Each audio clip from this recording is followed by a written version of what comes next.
Parayong gi-monitor karon sa mga otoridad kining duha ka school buildings sa Barangay Luok, Mandawi City nga giingong nagtilt o gaharag na. Ani ang report ni Nico Sereno. Nahabilin pa ang mga school bags, lakip na mga bawnanan sa mga estudyante ni usa ka classroom sa Cesar Cabahog Elementary School sa Barangay Luok. Niadtong Biyernes, dihang nagklase, mitayog ang kusog nga linog, maong gipagawas ang mga bata ug gipapauli. Sa Davao Oriental ang epicenter, apan nabatyagan ang tayog sa Sugbo.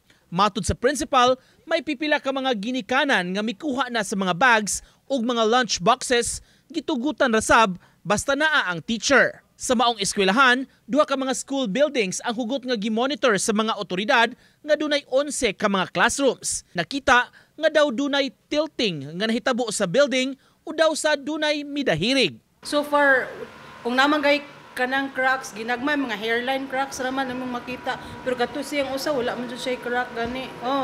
Nag-ana lang gid siya kay gamitan ni magbula pa gikan diri pene tumudagan gid siya didto paingon.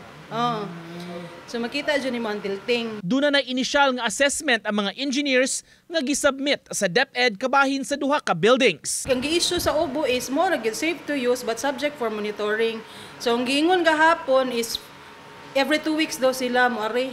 Sa Obo report giklaro nga dili tungod sa linog ang tilting. Duda sa mga officials tungod kini sa dapit nga gipabarugan sa building kaniadto nga tubigan o bakhawan apan naabunuhan. Hinunugaling di pagyud ipagamit ang 11 ka mga rooms, nangandam na ang eskwelahan sa shifting of classes sa uban pa nga mga classrooms. Dunay kapin sa 1,100 nga student population ang maong eskwelahan. Gibutyag sa Mandawi Division Superintendent, musubmit silang report sa mga damages ug naobserbahan sa mga eskwelahan aron mapapundohan sa central office. Karong simanaha, wala say face-to-face classes sa tibuok Mandawi City. Uban ni Godfrey Relien, Nico Sereno, Balitang Bisdak.